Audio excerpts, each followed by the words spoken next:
सहनावतु सहनौ भुनक्तु सह वीर्यं करवावहै तेजस्विनावधीतमस्तु मा विद्विषावहै।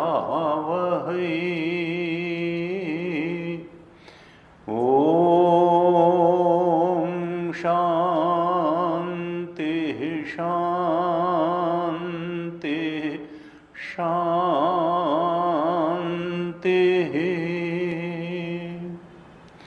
सदाशिव समारंभां शंकराचार्य मध्यमाम् अस्मदाचार्यपर्यन्तां वन्दे गुरुपरम्पराम्।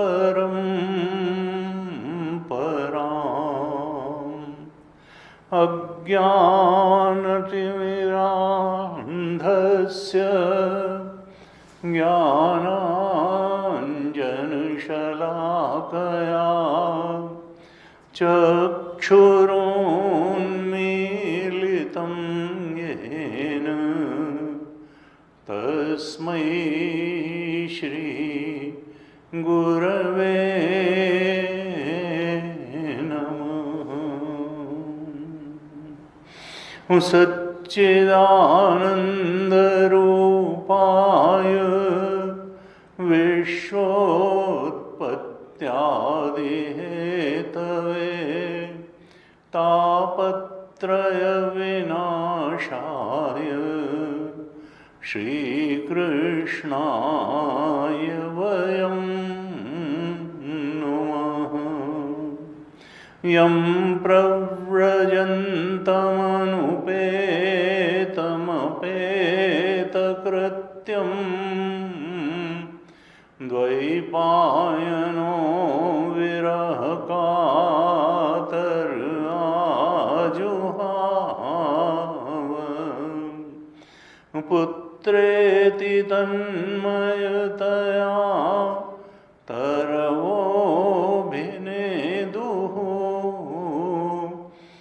तं सर्वभूतहृदयं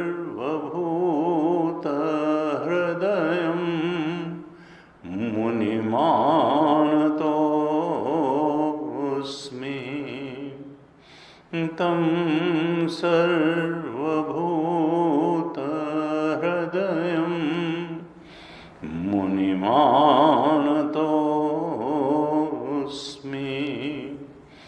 नारायणं नमस्कृत्य नरं चैव नरोत्तमं देवीं सरस्वतीं व्यासं ततो जयमुदीरयेत्।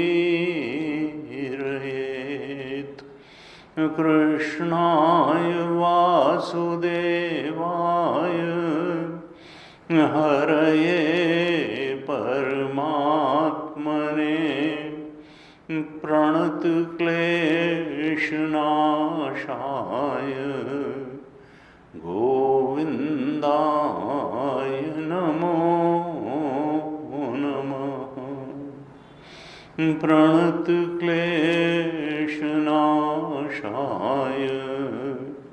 गोविन्दाय नमो नमः।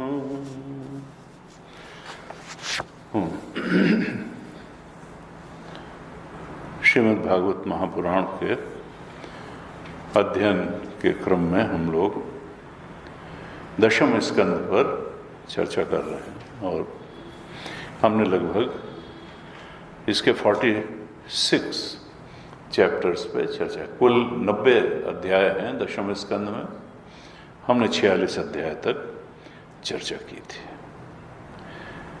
भगवान गोपियों से को ये संदेश दे करके गए थे कि मैं तुमसे मिलने आऊँगा, लेकिन मथुरा जाने के बाद वहाँ भगवान ने और भी लीलाएं की। केवल वो ब्रजमंडल में, वृंदावन में गोकुल की लीलाओं के लिए ही तो उन्होंने अवतार नहीं लिया था।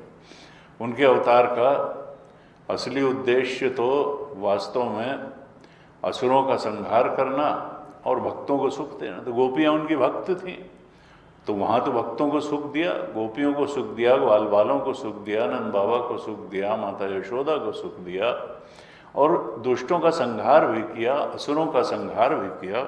लेकिन अभी जो सबसे बड़ा दुष्ट था कंस, वो तो बाकी था। तो मथुरा आकर के फिर कुछ और दुष्टों का संहार किया, कंस का भी वध किया और अब मथुरा के रक्षण का कार्य, दोबारा से वहाँ शांति स्थापना का कार्य भगवान को देखना था। उनके पास तो समय नहीं था कि वो फिर से लौट करके जाएं व्रज में और गोपियों को सांत्वना दें। तो अपनी जगह संदेश दे करके उन्होंने उद्धव जी को भेजा कि जाओ, तुम मेरा संदेश ले करके जाओ और गोपियों को, ग्वाल बालों को, यशोदा जी को, नंद बाबा को मेरा संदेश सुना करके, जो मेरे विरह की व्यथा से वो दुखित हैं, तो उनके दुख को दूर करो। भगवान का संदेश लेकर के उद्धव जी गए और वहाँ तक पहुँचते पहुँचते संध्या हो गई। रात भर नंद बाबा से उनकी वार्ता चलती रही, यशोदा जी भी बैठी रहीं, वो कुछ बोली नहीं। जब प्रातःकाल गोपियाँ उठी तो उन्होंने देखा कि नंद बाबा के घर के दरवाजे पर एक स्वर्णमय रथ खड़ा है। उनकी जिज्ञासा हुई कि ये रथ किसका है, और तब उन्होंने देखा कि नित्य क्रिया से निवृत्त होकर के एक पुरुष आया है, जिसकी आकृति तो बिल्कुल श्री कृष्ण से मिलती जुलती है, घुटनों तक लंबी उसकी भुजाएं हैं। तब और उसने पीतांबर ही धारण कर रखा है, कानों में कुंडल हैं। अब आपस में उन्होंने कहा, ये पुरुष देखने में तो बहुत सुंदर है, ये है कौन, कहाँ से आया है, और इसने श्री कृष्ण जैसी वेशभूषा क्यों धारण की हुई है। और फिर उन्हें मालूम हुआ जब कि ये तो भगवान कृष्ण के दूत के रूप में आए हैं, और तब फिर उन्होंने उद्धव जी का बहुत सत्कार किया। उनको एकांत में अपने पास बिठा करके अपने मन की भड़ास, जैसे एक दूत से कृष्ण को ही सामने जान करके निकाल रही हों, इस प्रकार से वो उद्धव जी से कहने लगी कि उद्धव जी, हम ये जानती हैं कि आपके स्वामी कृष्ण ने हमारे लिए आपको नहीं भेजा है, अपने माता पिता को सुख देने के लिए भेजा है। आपके स्वामी ने माता पिता को सुख देने के लिए आपको यहाँ भेजा है। क्यों? क्योंकि वो जो हैं, उसने ऐसा दिखाया कि मुझसे, हम लोगों से बहुत प्रेम करते हैं, लेकिन इस दुनिया में प्रेम तो स्वार्थ के लिए ही होता है। अब ये उलाहना दे रही हैं एक तरह से भगवान। मन में तो बहुत प्रेम है, लेकिन बाहर से उलाहना दे रही हैं कि इस दुनिया में स्वार्थ के लिए ही प्रेम होता है। प्रेम संबंध का यहाँ स्वांग किया जाता है। जैसे भंवरों का पुष्पों से प्रेम केवल पुष्पों का रस लेने के लिए होता है, ऐसे ही पुरुषों का स्त्रियों से स्वार्थ प्रेम का संबंध होता है। कहती हैं, अध्ययन समाप्त होने पर कितने शिष्य हैं जो आचार्य की सेवा करते हैं। यज्ञ की दक्षिणा मिली नहीं कि ऋत्विज लोग चलते बनते हैं। कहती हैं, स्त्री के हृदय में कितना भी अनुराग हो, लेकिन जो छद्म प्रेमी होता है, जार पुरुष होता है, वो अपना काम बना लेने के बाद उलट के देखता भी नहीं है। और इसके बाद बचपन से लेकर किशोरावस्था तक भगवान कृष्ण ने जितनी भी लीलाएं की थीं, उन सब को याद कर करके गोपियाँ उनका गान करने लगी, उन लीलाओं का। और इस तरह से उनकी बिल्कुल आत्मविस्मृत हो गईं। वो भूल गईं कि एक परपुरुष यहाँ आया है।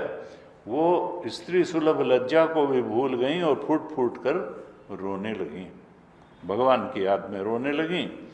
और तब एक गोपी ने देखा कि एक भंवरा वहीं पास में गुनगुना रहा है। तब मानो भंवरे को ही श्री कृष्ण का दूत समझते हुए वो भंवरे से इस प्रकार कहने लगी। इसके बाद जो प्रकरण आता है, ये 47वें अध्याय के 11वें श्लोक तक ये प्रकरण है। अब 12वें श्लोक से लेकर के जो आगे के 10 श्लोक हैं, अर्थात 12वें श्लोक से 21वें श्लोक तक, इनको कहा जाता है भ्रमर गीत। भ्रमर गीत का प्रसंग है। सूरदास जी ने भी इस पर भ्रमर गीत करके काव्य ही लिखा हुआ है।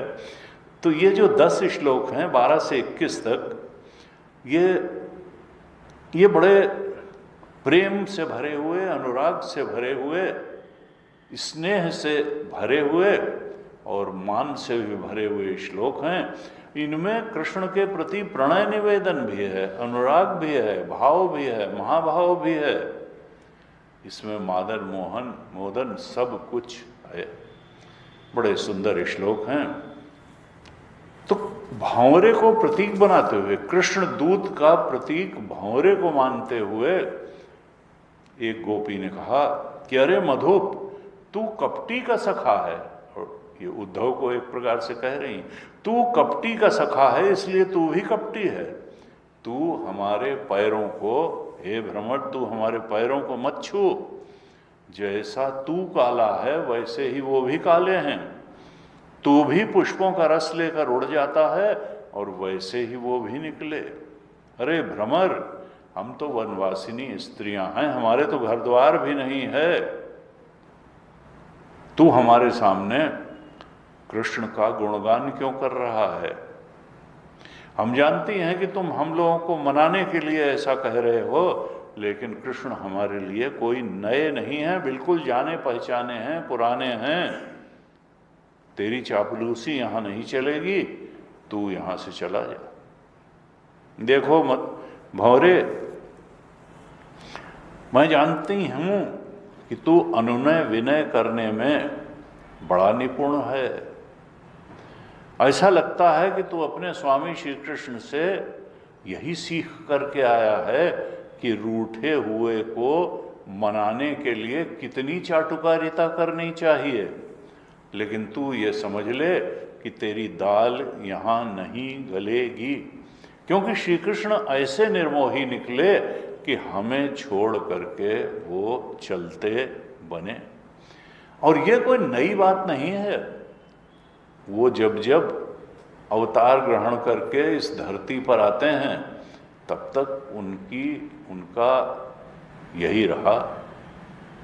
जब वे राम बने थे तो उन्होंने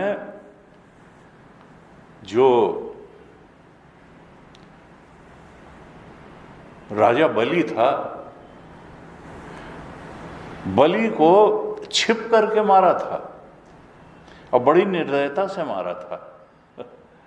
ये कहीं शोभा देता है भगवान के अवतार को?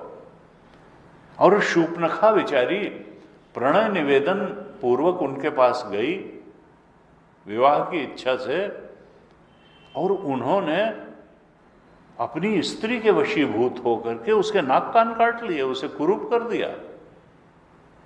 और जब ब्राह्मण के घर उन्होंने वामन के रूप में जन्म लिया, तब राजा बलि ने तो उनकी पूजा की।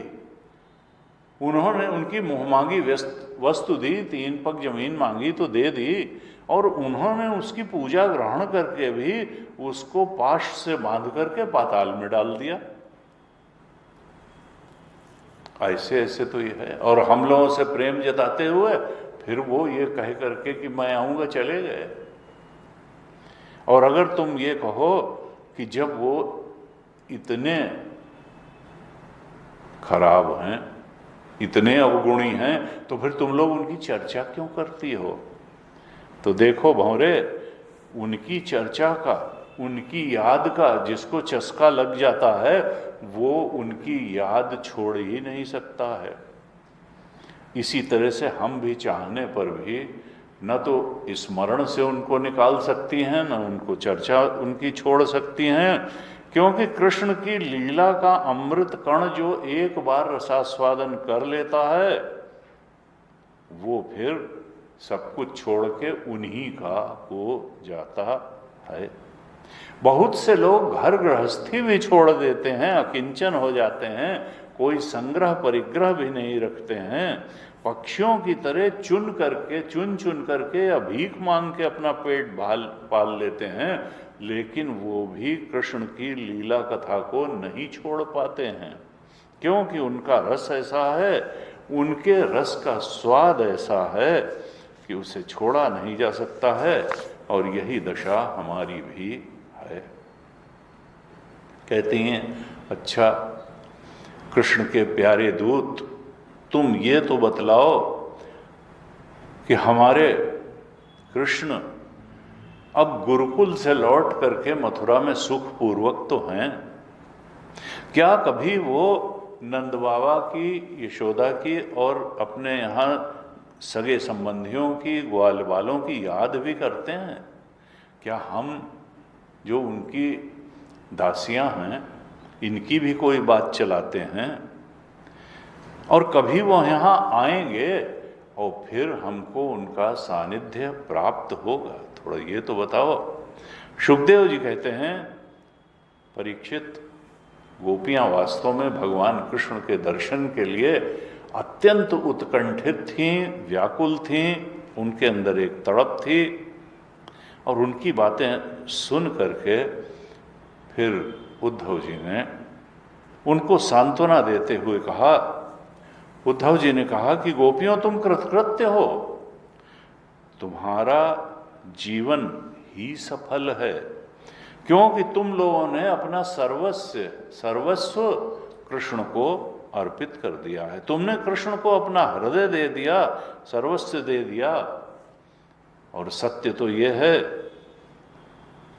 कि दान, व्रत, तप, होम, जप, वेदाध्ययन, ध्यान, धारणा, समाधि और कल्याणकारी अन्य अनेक साधनों के द्वारा भगवान की ही प्राप्ति हो, यही तो प्रयत्न किया जाता है।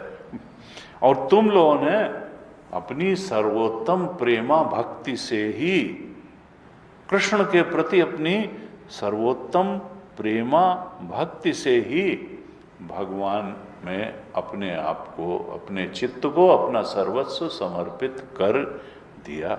और ऐसा समर्पण बड़े बड़े ऋषि मुनियों के लिए भी दुर्लभ है। कितने सौभाग्य की बात है कि तुमने अपना सब कुछ त्याग करके, एक प्रकार से देह और गेह की भी आसक्ति त्याग करके तुमने कृष्ण को पति रूप में वर्ण किया। और वास्तविकता तो ये है कि कृष्ण पूरे प्राणियों के परम पति हैं, आत्मा तो वही है। उद्धव जी कहते हैं, गोपियों, तुमने कृष्ण के वियोग से इंद्रियातीत परमात्मा के प्रति वो भाव प्राप्त कर लिया है जो सब वस्तुओं के रूप में उनका दर्शन कराता है, यानी सर्वात्म भाव प्राप्त कर लिया। कृष्ण को कण कण में और क्षण क्षण में तुम देखती हो, और तुम लोगों का ये भाव मेरे सामने प्रकट हुआ, ये तुम्हारी मेरे ऊपर बहुत बड़ी कृपा है। मैं तो अपने स्वामी का काम करने के लिए यहाँ आया, उन्होंने जो प्रिय संदेश तुम्हारे लिए भेजा है अब मैं उसे सुनाता हूं, तुम उसे सुनो। तो देखिए, उद्धव जी ने कहा कि तुमने इंद्रियातीत परमात्मा के प्रति वह भाव प्राप्त कर लिया है। देखिए, प्रेमा भक्ति से ज्ञान की बात कही, जो सभी वस्तुओं के रूप में उनका दर्शन कराता है। यानी गोपियों ने भक्ति द्वारा, प्रेमा भक्ति द्वारा, सर्वस्व समर्पण द्वारा सर्वात्म भाव को प्राप्त किया।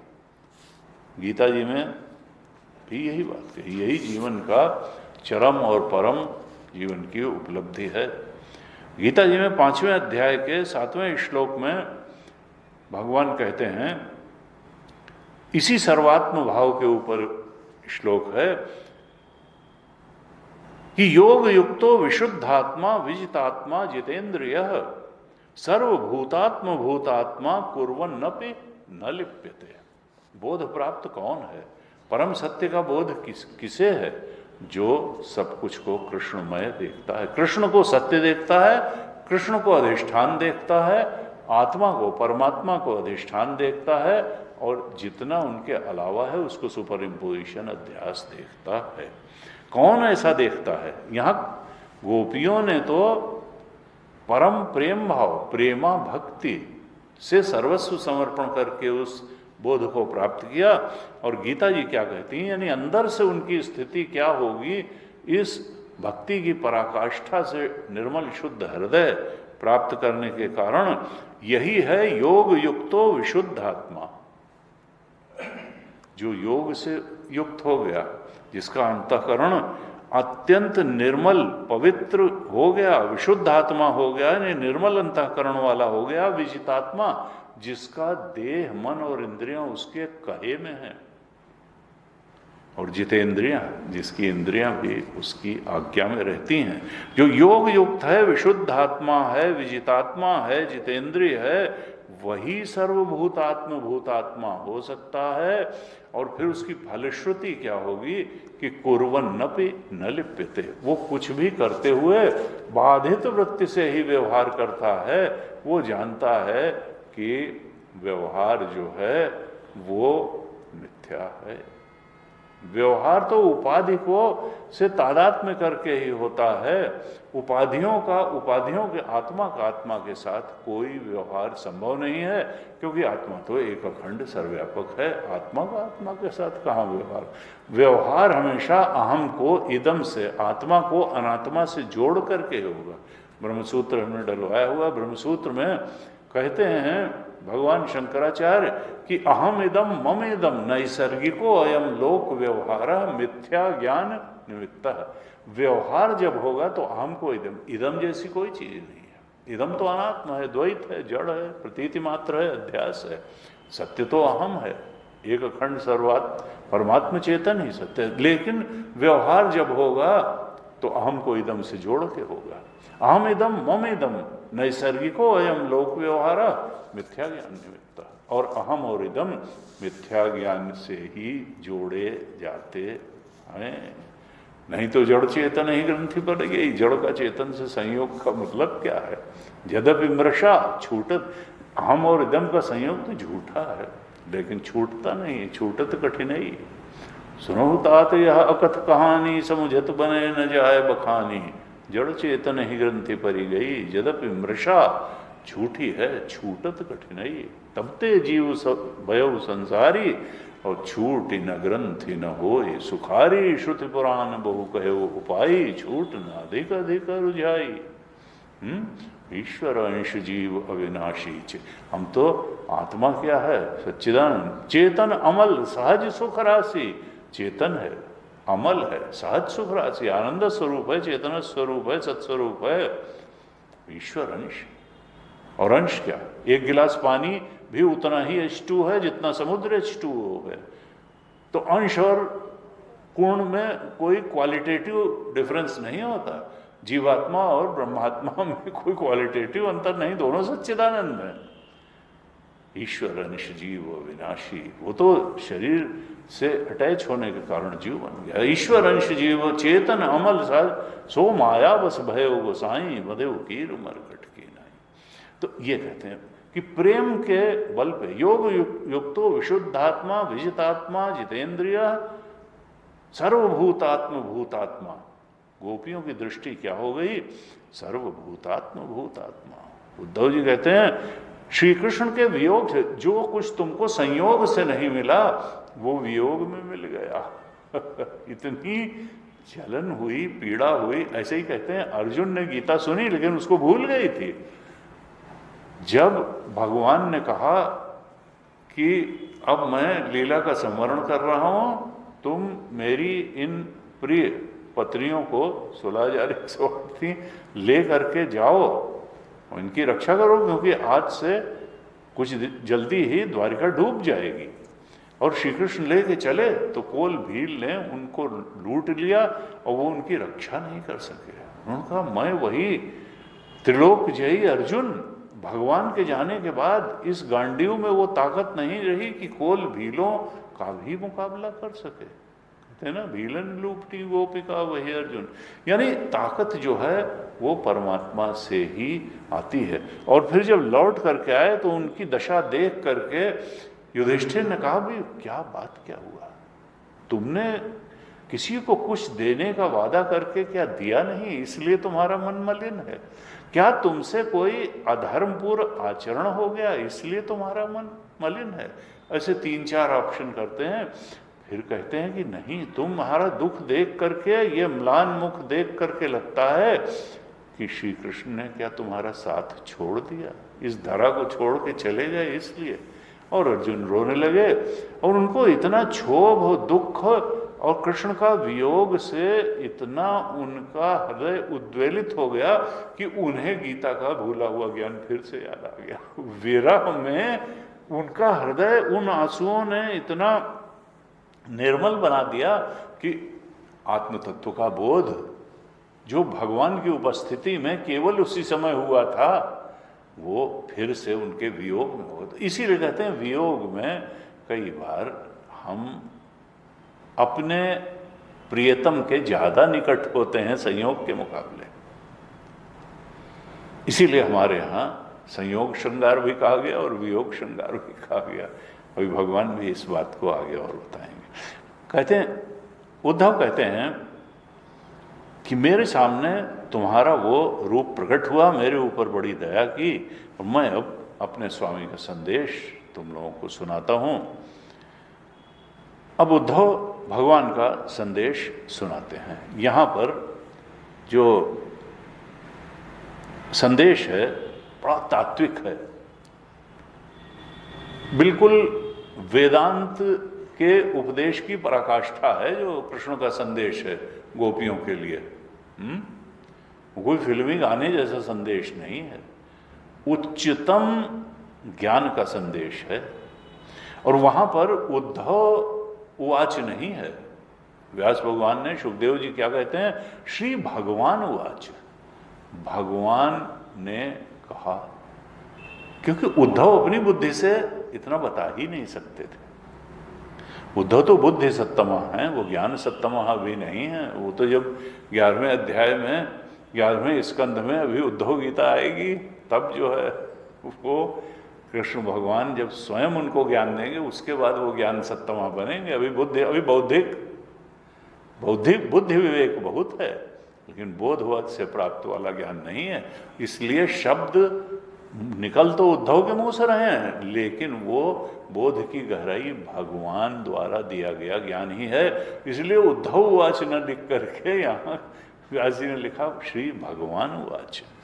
तो भगवान, अब जो मानो कृष्ण ही बोल रहे हैं उद्धव के मुंह से, लिखा भगवान कृष्ण ने कहा, क्या कहा मैं सबका आत्मा हूं, मैं ही सबका आत्मा हूं, मैं ही उपादान कारण हूं।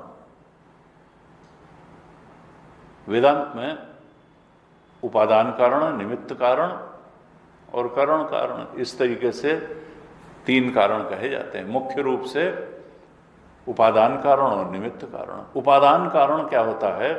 जैसे मिट्टी का घड़े का उपादान कारण है मिट्टी, जिससे वो निर्मित होता है। और निमित्त कारण, क्योंकि मिट्टी का अपना कोई निमित्त नहीं है, कोई प्रयोजन नहीं है कि वो घड़ा बन जाए। मिट्टी तो जड़ है। तो जो ये क्या होता है, चेतन कारण जो होता है वो है निमित्त कारण, इफिशिएंट काज। तो हमेशा प्रयोजन जो है वो चेतन कारण का होता है। कुम्हार है निमित्त कारण, प्रयोजन कुम्हार का है कि वो घड़ा बना ले मिट्टी से और फिर घड़ा बेचेगा तो उसका अपना पैसे मिलेंगे, गृहस्थी चलेगी। तो निमित्त कारण हमेशा चेतन कारण होता है। और उपादान कारण क्या? मटेरियल काज। जो मटेरियल है, तो मिट्टी मटेरियल है, चाक भी चाहिए, डंडा भी चाहिए, सूत्र भी चाहिए। ये सब कारण कारण है। जो करण जो चाहिए, तो मिट्टी तो हुआ मूलतः उपादान कारण, और घड़ा कुम्हार भी चाहिए जो निमित्त कारण है, और बाकी जो एक्सेसरीज हैं वो करण भी चाहिए, डंडा भी चाहिए, सूत भी चाहिए। और तो कहा, भगवान ने कहा मैं सबका उपादान कारण हूं। अब जब भगवान उपादान कारण है, चेतन उपादान कारण है, तो चेतन में परिवर्तन तो होता नहीं है। यानी उपादान, भगवान जो है उपादान कारण भी है, निमित्त कारण भी है, परम करण कारण भी है। क्योंकि सदैव सौम्य इदम अग्रे आसीत एकमेवा द्वितीयम। छांदोग्य में कहा कि इस सृष्टि के पहले एक सत ही था जो एक और अद्वितीय था। अब सत में तो कोई परिवर्तन तो हो नहीं सकता। यानी ये सृष्टि बिना उस चेतन में, उस सत्य में परिवर्तन हुए ही बनी है। यतो वा इमानि भूतानि जायन्ते येन जातानि जीवन्ति यत् प्रयन्ति अभिसंविशन्ति इति तद विजिज्ञासस्व तद ब्रह्म। तैत्तिरीय उपनिषद की भृगुवल्ली में यही जो है कहा कि ब्रह्म को खोजने के लिए लक्षण क्या बताया, जिससे यतो वा इमानि, जिससे इन सारे भूतों की, प्राणियों की उत्पत्ति हुई है। ये न जातानि जीवंती, और जिसका आधार लेकर के ये प्राणी जीवित रहते हैं। यत् प्रयंती, जिधर जीवन भर दौड़ते हैं। अभिसंविशन्ति थी, जिसको पाने के लिए सारी भाग दौड़ होती है, उसको जानो। तद विजिज्ञासस्व तद ब्रह्म, वही ब्रह्म है। और फिर प्रभु जाते हैं, वो पहले सोचते हैं फिजिकल बॉडी है, संसार के जो प्रलोभन हैं, आकर्षण हैं, भोग पदार्थ हैं, उन्हीं को पाने के लिए तो दौड़ता है व्यक्ति। लेकिन फिर लगता है नहीं, उससे कहाँ, उनसे कहाँ। यतो वायुमाने यत, नहीं, अन्नमय कोश भी नहीं, प्राण। अन्नम ब्रह्म सोचते हैं, फिर प्राण ब्रह्म, फिर मनोमय, फिर विज्ञानमय को ब्रह्म सोचते हैं, फिर आनंदमय को, और अंत में जाकर के वो पहुंच जाते हैं कि आनंदाध्येव खल विमानी भूतानि जायन्ते आनंदेन जातानि जीवन्ति यत् आनंदम प्रयत्ति अभिसंविशन्ति तद ब्रह्म। ये आनंद से ही सारे प्राणी, आनंद ब्रह्म से ही सारे प्राणी चूंकि उत्पन्न होते हैं, उसी में रहते हैं, उसी के लिए जीवन चलाते हैं। कौन दुख पाने के लिए जीवन में काम करता है? आनंद ही पाने के लिए तो काम करता है व्यक्ति। और इतना आनंद पाने के लिए प्रयास करते हैं कि फिर आनंद की खोज ही पूरी हो जाए। ऐसा आनंद चाहिए, वही आनंद पाने, बस वो आदमी खोज तो ठीक चीज रहा है आनंद, लेकिन गलत जगह खोज रहा है। इस माया के जगत में उतना आनंद मिलेगा नहीं, स्वरूप बोध में ही मिलेगा, स्वरूपानंद में ही मिलेगा, आत्मानंद में ही मिलेगा, ब्रह्मानंद में ही मिलेगा। तो भगवान ने कहा मैं सबका आत्मा हूं, इसलिए मुझसे तुम्हारा वियोग कभी हो ही नहीं सकता है। अपने आप को कहां से त्याग, दूसरी चीज जो है उसको तो छोड़ा जा सकता है, आत्मा को कैसे छोड़ दोगे? मुझसे तुम्हारा वियोग कभी नहीं हो। देखिए तात्विक दृष्टि से भगवान ने संदेश भेजा कि हे गोपियों, अगर तुम सोचती हो कि मैं दूर चला गया हूं तो मैं तो तुम्हारा आत्मा बन करके तुम्हारे अंदर बैठा हूं, मैं कैसे दूर जाऊंगा? तुम आत्मा के रूप में मुझे जानो, तो फिर मैं इस लीला अवतार के रूप में पास रहूं या दूर रहूं उससे क्या है? मैं इस लीला विग्रह में रहूं या ना रहूं, भगवान कहीं चले थोड़ो गए हैं, वो तो हमारे अंदर चेतना बन करके बैठे हैं। इस प्रकार से भगवान ने तात्विक संदेश भेजा कि ये जो जितना मैं ही तो हूं आत्मा, और आत्मा ही है, चेतन ही है, जितना द्वैत है, जड़ है, अनात्म है, वो भी चेतन को ही अन्यथा रूप से ग्रहण करना है।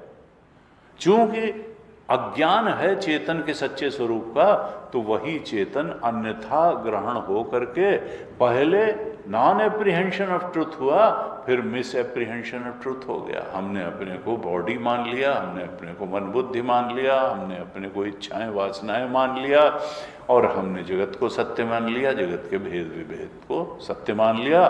जबकि वास्तविकता क्या है? नेह नानास्ति किंचन, ना यहाँ नानात्व जैसी कोई चीज नहीं है।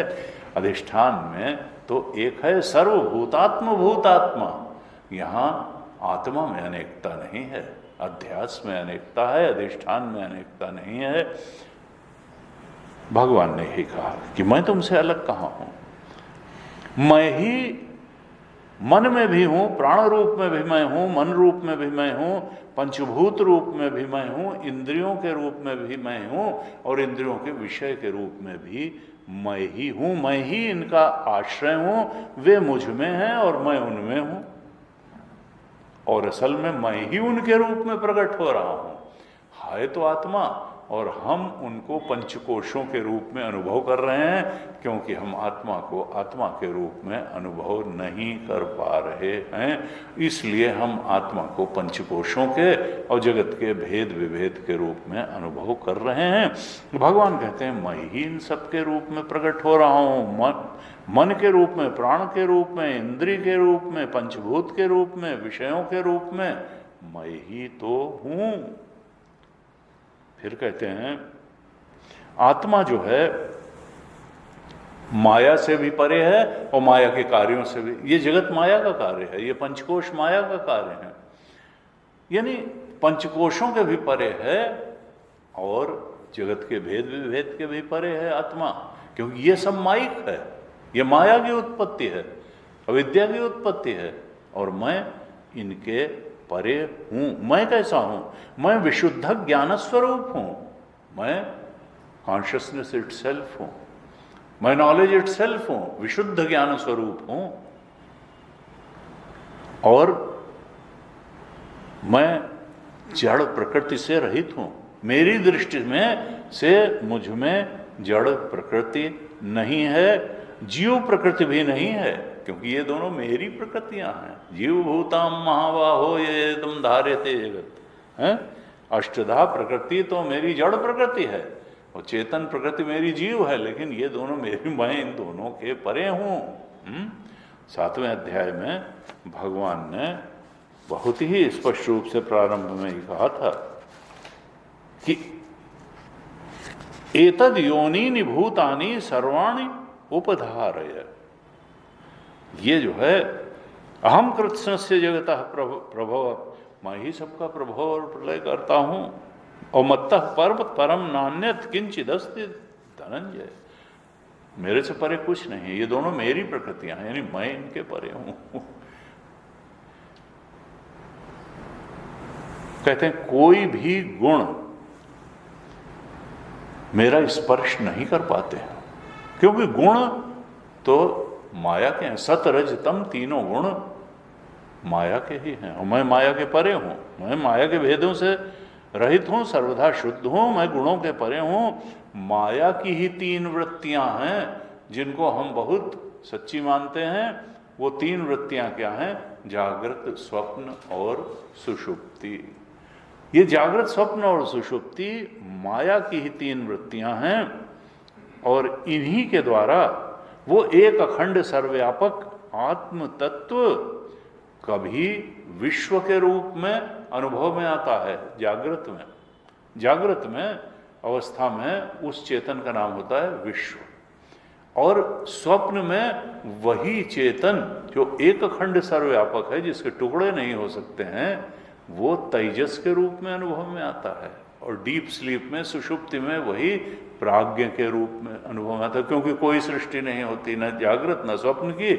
हम ये भी नहीं जानते हैं कि हम हैं या नहीं हैं। वो तो जागने के बाद कहते हैं कि मैं था और मैं सुख से सोया। कहते हैं मनुष्य को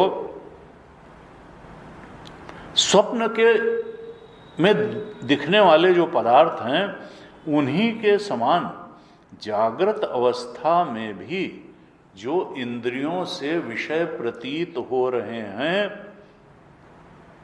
उनको मिथ्या ही समझना चाहिए।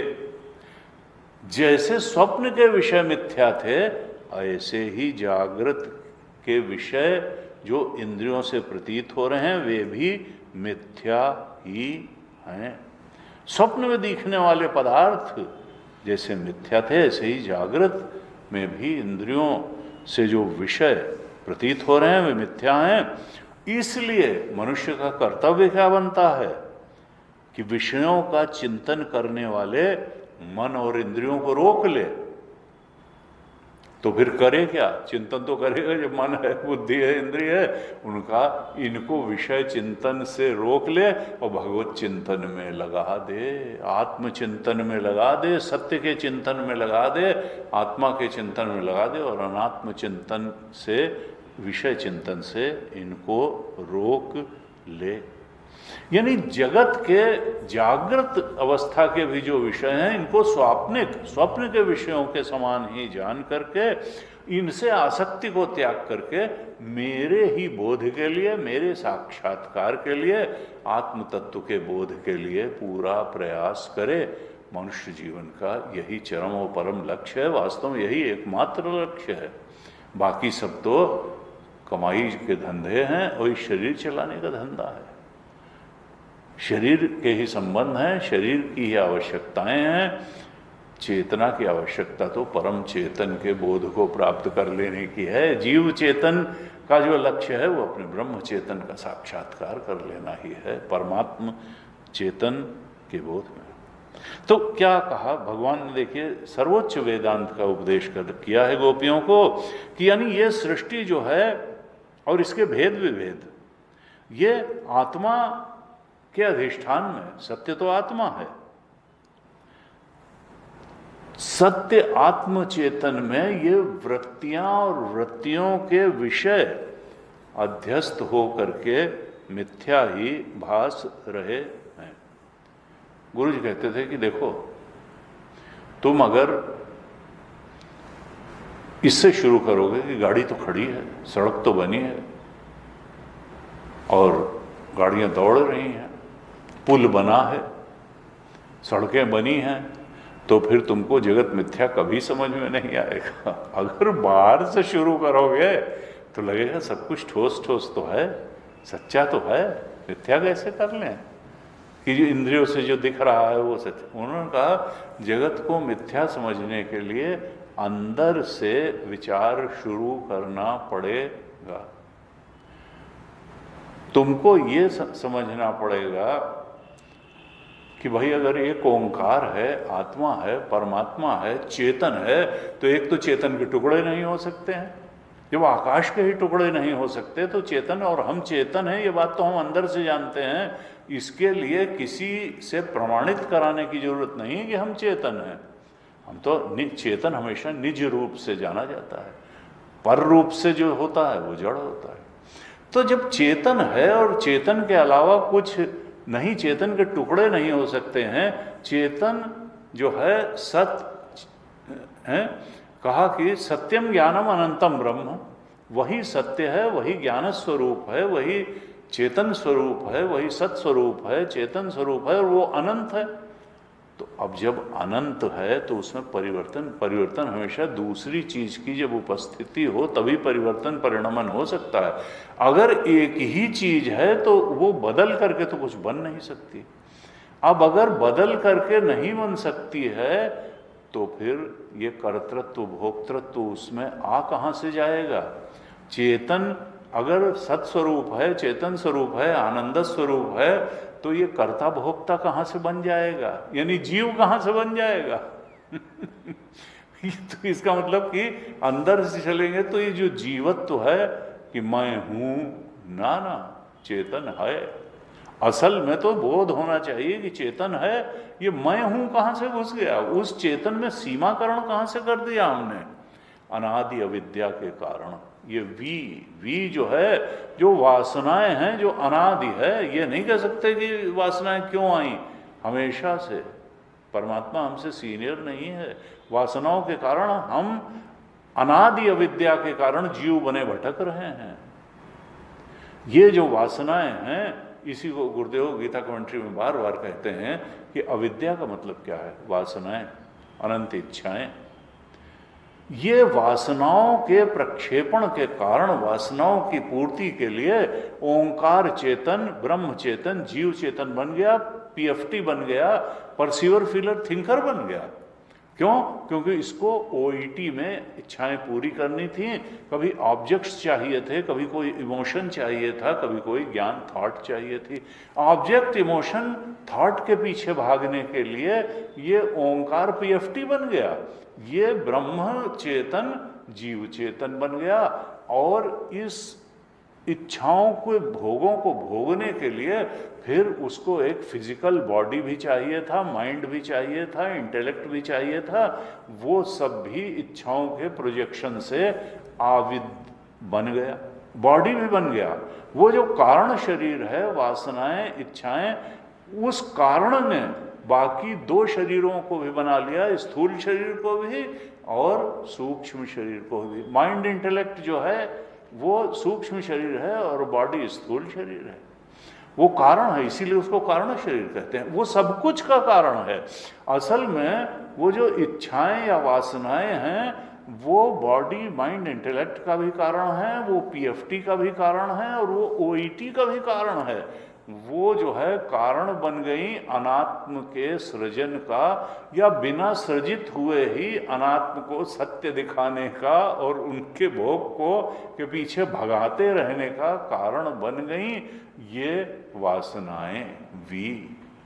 इसीलिए बार बार गीता जी में कहा, उपनिषद में कहा कि तुम अगर सत्य तक पहुंचना चाहते हो तो तुम्हें वासनाओं में, इच्छाओं में कमी करनी पड़ेगी। और जब तुम इनको जीरो कर लोगे तो फिर आत्मा, मन ही चला जाएगा। मनसो ही अमनी भावे द्वैतम नैवोपलभ्यते, तो द्वैत समाप्त हो जाएगा। प्रजहात यदा कामान सर्वान पार्थ मनोगतान आत्मन्येवात्मना। असल में ये इच्छाएं, वासनाएं, ये एक अखंड सर्वव्यापक चेतन में वृत्ति रूप हैं और हर वृत्ति का एक विषय होता है। अब उसमें चेतन में वृत्ति कहाँ से आ जाएगी और वृत्ति का विषय कहाँ से आ जाएगा? चेतन तो चेतन है, ये हमारा ही प्रोजेक्शन है कि हम जने अनादि अविद्या के कारण हमने उस चेतन में, जिसके अलावा कुछ है ही नहीं, वृत्ति की कल्पना कर ली। और वृत्ति यानी चेतन के विषयाकार होने की कल्पना कर ली, जबकि विषय का कोई रियल एग्जिस्टेंस हो ही नहीं। रियल एग्जिस्टेंस तो चेतन का है।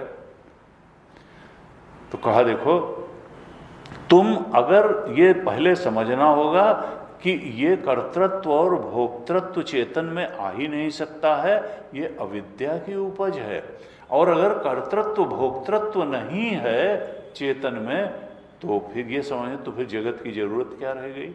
जगत की जरूरत इसीलिए तो है कि जीव में कर्तृत्व, और वो कुछ भोगना चाहता है, कुछ पाना चाहता है, कुछ जानना चाहता है, इसीलिए तो जगत की जरूरत है। अगर कर्तृत्व भोक्तृत्व है ही नहीं चेतन में, वो स्वयं ही आनंद स्वरूप है, तो फिर जगत की जरूरत क्या रह गई? अगर जीवत तो गया तो फिर जगत तो गया, जगत की कोई जरूरत नहीं रह गई। और फिर अविद्या भी चली गई। तो ओईटी भी गया, पीएफटी भी गया, बीएमआई की इन पंचकोशों की भी जरूरत नहीं रह गई, क्योंकि ये तो जो देह हैं दोनों, ये भोग के लिए, ये भोगायतन है जहाँ बैठ के जीव चेतन भोग करता है, और मन बुद्धि जो है वो भोग के साधन है जहाँ पर सुख दुख का भोग होता है। यही तो भोग होता है, दो ही तो भोग होते हैं। वैसे तो मिठाई खाओ, चाट खाओ, यहाँ जाओ वहाँ जाओ, टूरिज्म में जाओ, हवाई जहाज में उड़ो, लेकिन असल में तो दो ही होते हैं भोग। कोई भी हमारी वासना या तो सुख दे के समाप्त हो जाती है या दुख दे के समाप्त हो जाती है। भोग तो दो ही चीज़ों का होता है, या तो वो सुखद होता है या दुखद होता है। तो इसीलिए कहा कि जो सुख दुख से ऊपर उठे, जो जान लेता है ये दोनों मिथ्या हैं, स्वरूप का आनंद ही सत्य है। ये विषय, सुख दुख देने वाले विषय और सुख दुख, ये दोनों एक समान मिथ्या हैं। तभी गीता जी के दूसरे अध्याय में भगवान ने 15वां श्लोक में कहा, यम ही न व्यथयन्ते ते पुरुषम पुरुषर्षभ सम दुख सुखम धीरम सो अमृतत्वाय कल्पते। जो दुख और सुख में सम रह पाता है, वो जान लेता है कि दोनों एक समान मिथ्या हैं, विषय सुख, आत्म सुख नहीं। वो इन दोनों के प्रति समत्व भाव रखते हुए, इसीलिए समत्व की बड़ी गीता में प्रशंसा है। सुख दुख में समत्व भाव रखते हुए जो अधिष्ठान आत्मा के आनंद को ही की ओर ही बढ़ता है, ये विषयों के सुख दुख देने वाले आनंद में उलझ के नहीं रहता है, वो अमृत आत्मा की अमृतत्वाय कल्पते, वो अमृत आत्मा को प्राप्त कर लेता है, और वही पुरुषों में श्रेष्ठ है, पुरुषर्षभ है। इस तरह भगवान ने संदेश भेजा, परम सत्य का बोध कराने वाला संदेश भेजा। उद्धव जी कहते हैं, यानी भगवान ही उनके मुख से बोल रहे हैं, कि जिस प्रकार से सारी नदियां घूम फिर करके समुद्र में ही पहुंच जाती हैं, उसी तरीके से सारी साधनाएं, वो चाहे वेदों का अभ्यास हो, चाहे योग साधना हो, चाहे आत्मात्म विवेक हो, चाहे त्याग तपस्या की साधना हो, चाहे इंद्रिय संयम की साधना हो, सारी ही साधनाएं मेरी प्राप्ति में ही जाकर के समाप्त हो जाती हैं। इन सब साधनाओं का उद्देश्य क्या है? परम तत्व, परमात्म तत्व के बोध में दृढ़ता से प्रतिष्ठित हो जाना, आत्म सत्य के बोध में प्रतिष्ठित हो जाना, और अनात्म को अध्यास रूप मिथ्या अनुभव कर लेना। बस इतनी ही तो बात है? ना असतो विद्यते भाव, न अभावो विद्यते सत, कि असत का कभी भाव नहीं है, एग्जिस्टेंस ही नहीं, वो है ही नहीं। लेकिन अविद्या के कारण हमको तो असत ही सत लग रहा है, और जो सत है उसका कोई आइडिया ही नहीं है। तो नहीं, उसका आइडिया हो सकता है। प्रजाति यदा सर्वे प्रमुच्यन्ते कामा ये हृदयश्रिता अथमर्त्यो अमृतो भवति अत्र ब्रह्म समश्नुते। हम जैसे जैसे इन इच्छाओं से प्राप्त होने वाले सुख दुख का मिथ्यात्व, इनका खोखलापन समझते चले जाएंगे, वैसे वैसे हम आत्मा परमात्मा की तरफ बढ़ते चले जाएंगे। भगवान का संदेश क्या है कि सारे ये साधनाएं मेरी प्राप्ति में समाप्त होते हैं, और सबका सच्चा फल है मेरा साक्षात्कार। और ये साधनाएं करती क्या हैं? ये मन को निरुद्ध करके ये सारे साधन मेरे पास पहुंचा देते हैं। मनसो ही अमनी भावे द्वैतम नैवोपलभ्यते न कश्चित् जायते। मांडुक्य कारिका में अद्वैत प्रकरण का अंतिम श्लोक था, न कश्चित् जायते, जीव पैदा ही नहीं हो सकता है। जीव कोई रियल एंटिटी नहीं। न कश्चित् जायते जीवः संभवोस्य न विद्यते एतत् तद उत्तमम सत्यम यत्र किंचिन न जायते। असल में कुछ भी उत्पन्न नहीं हो सकता है। ये पूरा का पूरा चकल्लस द्वैत अनात्म के भेद विभेद बिना उत्पन्न हुए ही अविद्या के कारण जीव को सता रहे हैं, और जीव उसमें चूंकि उलझा हुआ है, माया में उलझा हुआ है, इसलिए माया में ताम। अगर भगवान को पाने का संकल्प जुटा ले और संसार को पाने के संकल्प को थोड़ी देर रोके, तब तो माया में ताम तरंतिते हो सकता है। और अगर संसार भगवान को भी पूजेगा संसार पाने के लिए, तब मामला ठीक नहीं है भाई। फिर कि थोड़ा ये भी दिलवा दो, थोड़ा वो भी दिलवा दो भगवान। कहा मन को। शबरी को उपदेश देने के बाद भगवान ने कहा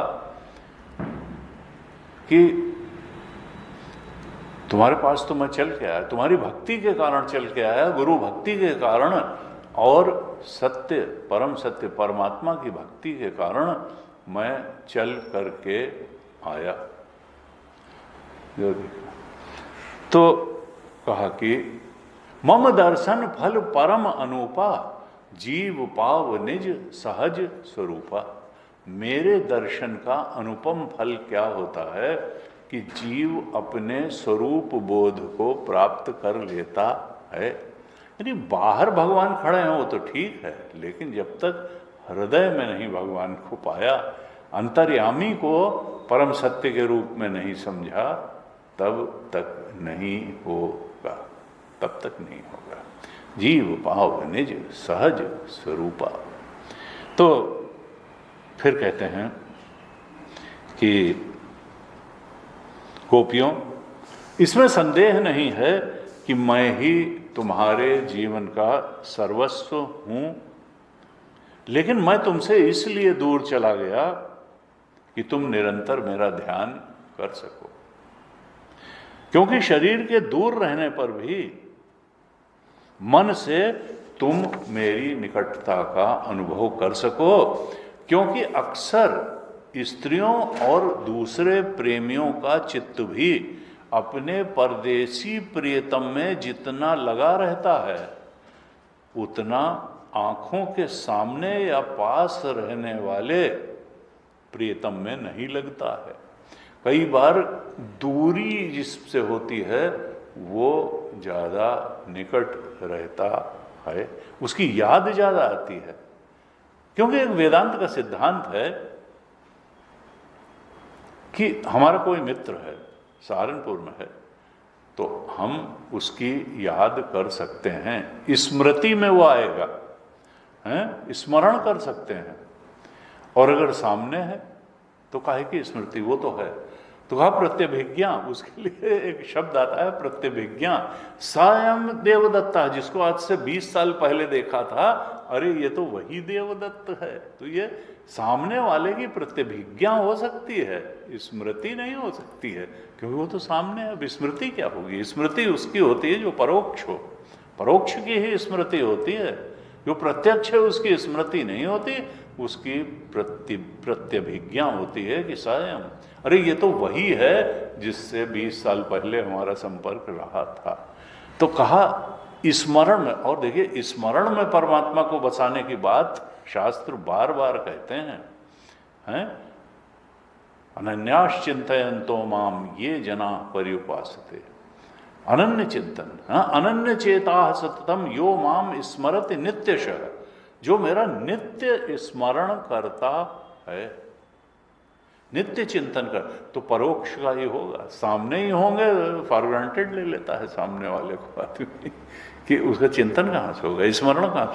कहा जितना परदेसी प्रीतम में निश्चल भाव से चित्त लगा रहता है, उतना सामने वाले प्रीतम में नहीं लगता है। कहते हैं गोपियों, तुम पूरा मन मुझ में लगा करके जब तुम लोग मेरा स्मरण करोगी तो सदा के लिए मुझे प्राप्त हो जाओगी। फिर मैं फिजिकली तुम्हारे निकट रहूं और चाहे न रहूं, तुम हमेशा मेरे सानिध्य को अनुभव करोगी, क्योंकि मैं तो तुम्हारा आत्मा हूं। आत्मा दूर कहाँ जाएगा, आत्मा को तो छोड़ा ही नहीं जा सकता है। फिर कहते हैं कि देखो, ऐसी जब मैंने रास रचाई थी, जब मैंने उस महारास के समय जो गोपियां रास में सम्मिलित नहीं हो सकी थी, वो मेरी लीलाओं का स्मरण करके ही मुझे प्राप्त हो गई थी। तो तुम लोग भी मेरा स्मरण करके और कैसे स्मरण करके, लगातार स्मरण करके। बल्कि एक शब्द लिखा, अशेष वृत्तियों से रहित मन मुझ में लगा करके। अब अशेष वृत्ति का मतलब वृत्ति में परमात्मा को ही बसा लो, यानी संसार पाने की उत्कंठा से रहित वृत्ति और परमात्मा के बोध को ही पाने की वृत्ति।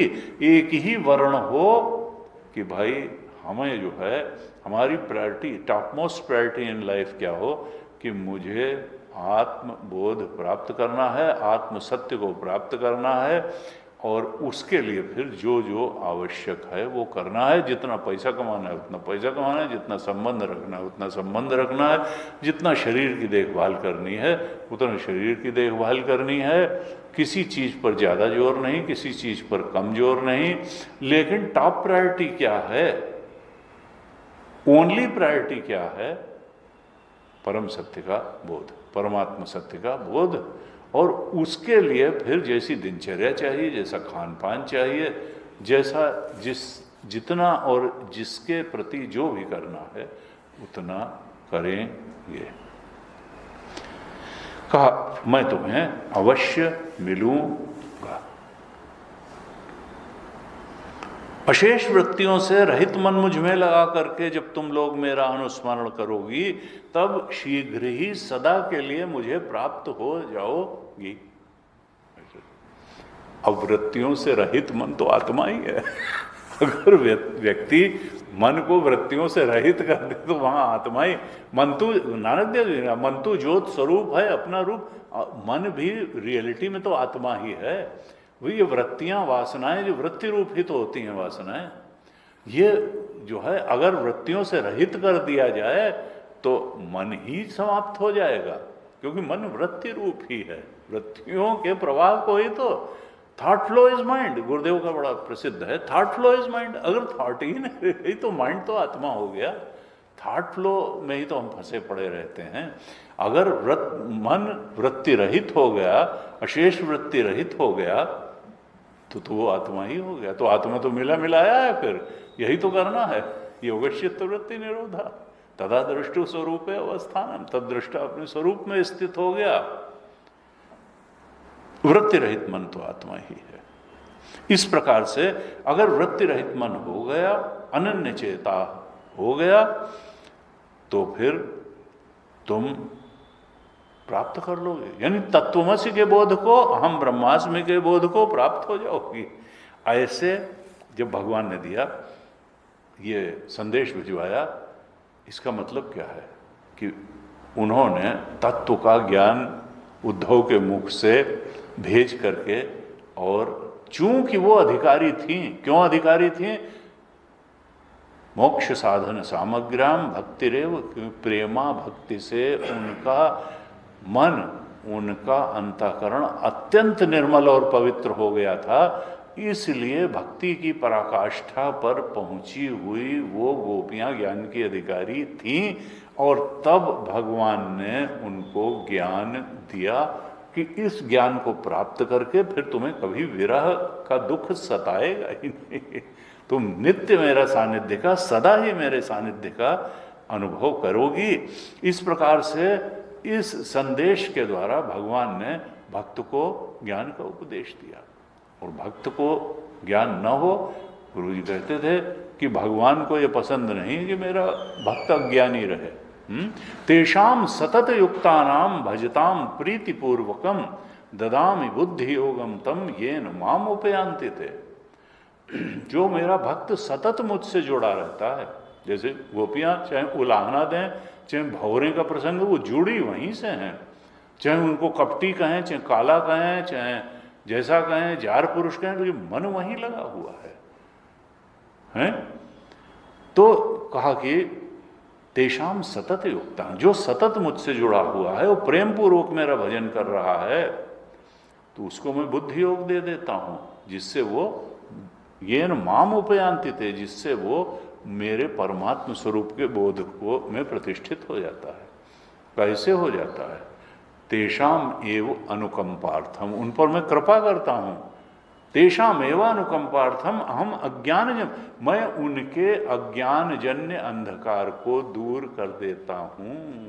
अज्ञान के कारण ही तो ये भी जो है अविद्या या अज्ञान है, इसी के कारण तो ओंकार स्वरूप से हम दूर हैं और अपने को पीएफटी मान करके बैठे हैं और ये बीएमआई को सत्य मान के बैठे हैं और ओईटी को भी सत्य मान के बैठे हैं और इस बीएमआई के माध्यम से पीएफटी को ओईटी पा करके सुख देने में को जीवन का उद्देश्य समझ रखा है।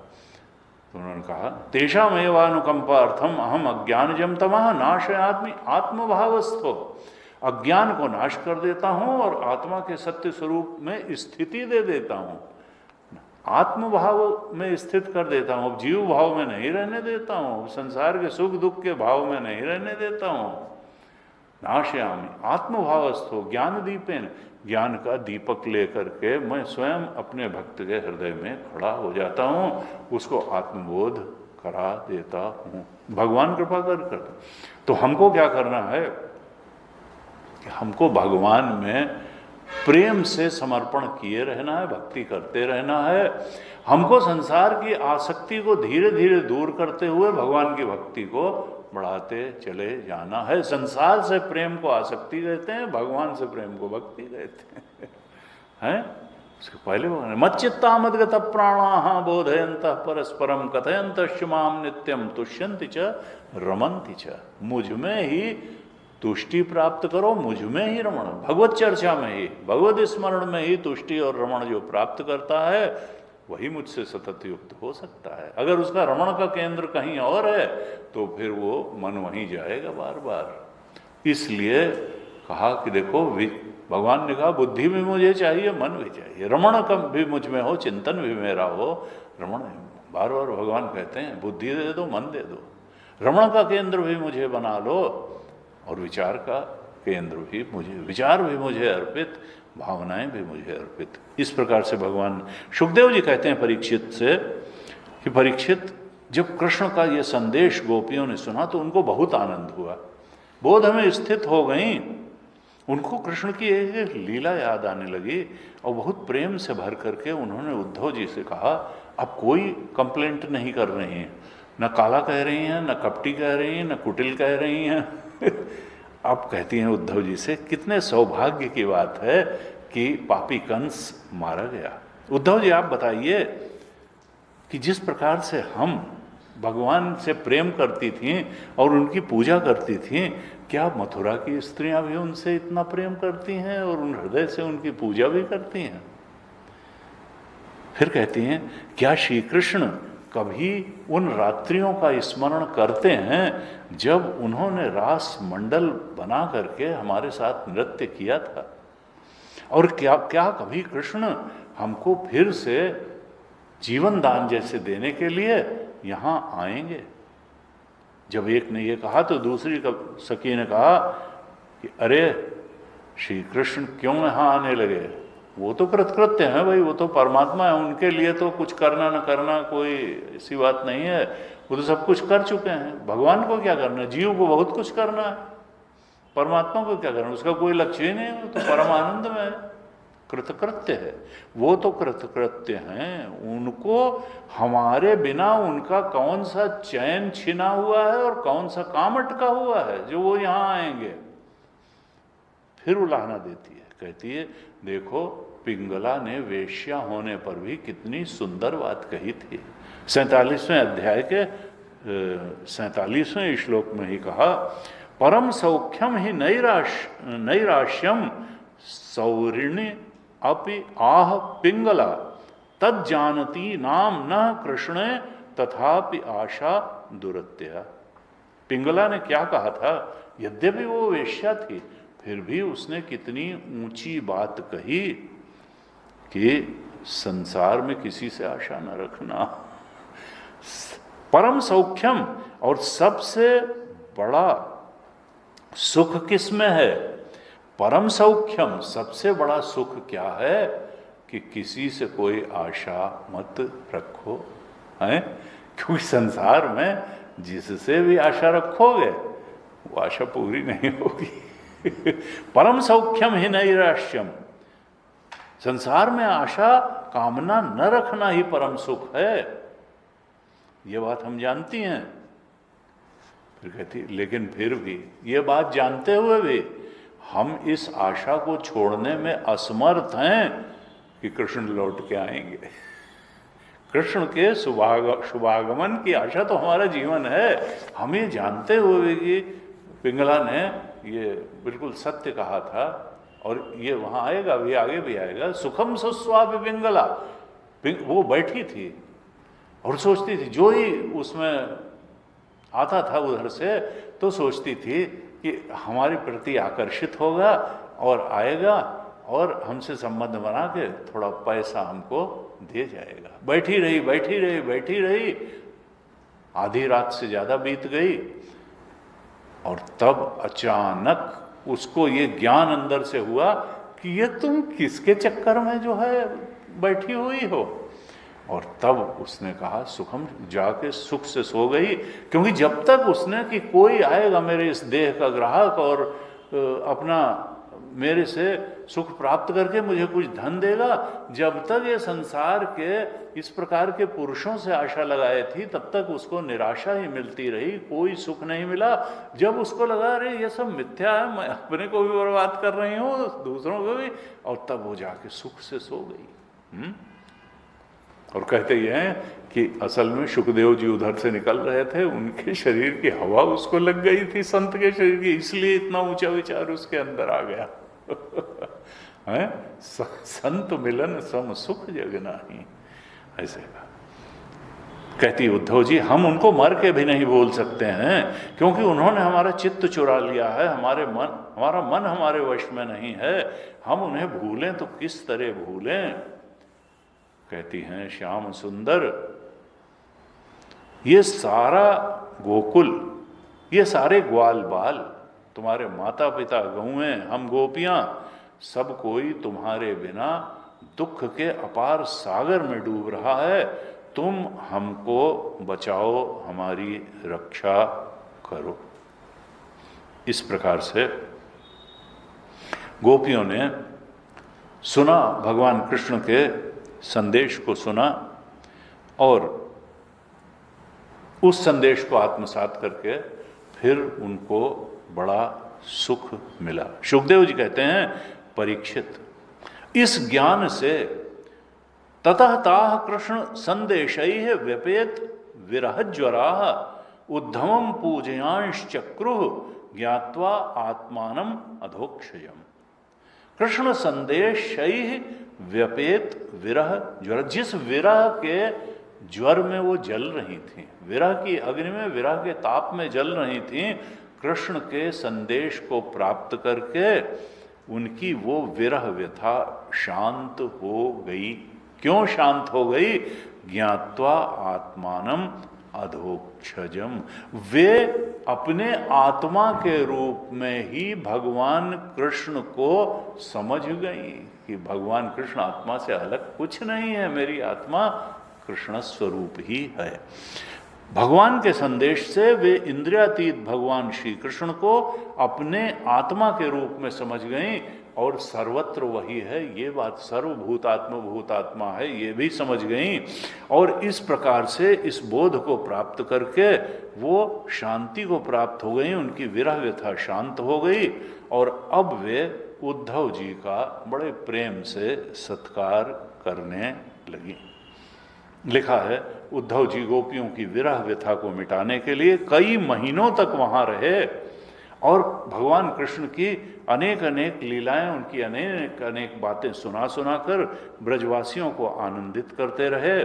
और ब्रज में जितने दिनों तक उद्धव जी रहे उतने दिनों तक भगवान कृष्ण की लीलाओं की ही चर्चा होती रही और इसके कारण ब्रजवासियों को ऐसा जान पड़ा कि कई महीने निकलने पर भी अभी तो 2-4 क्षण ही बीते हैं, क्योंकि सुख के दिन बहुत जल्दी कटते हैं। भगवान के स्मरण में समय का पता नहीं चलता, ध्यान की गहराइयों में समय का पता नहीं चलता है, काल रुक सा जाता है भगवत चर्चा। तो इस प्रकार से है। अब इसके बाद प्रसंग आता है कि अब उद्धव जी, अभी तो कृष्ण का संदेश सुनाया था उद्धव जी ने, अब वो जो गोपियों की दशा देख करके वो जितने प्रभावित हुए, तो उनके अपने मन में गोपी प्रेम को देख करके जो प्रेम का उद्गार हुआ, यानी भगवान ने दोनों को, उद्धव के मुख से गोपियों को तो ज्ञान दिलवाया, और गोपियों की भक्ति देख करके उद्धव जी को के चित्त में भक्ति का संचार हुआ और भगवान के प्रति अनन्य प्रेम भाव उत्पन्न हुआ। अब वो कैसे प्रेम भाव उत्पन्न हुआ, इसका आगे बड़ा सुंदर वर्णन है, हम अगली कक्षा में इसको देखेंगे। हाँ जी। ओम पूर्णमदः पूर्णमिदं पूर्णात् पूर्णमुदच्यते पूर्णस्य पूर्णमादाय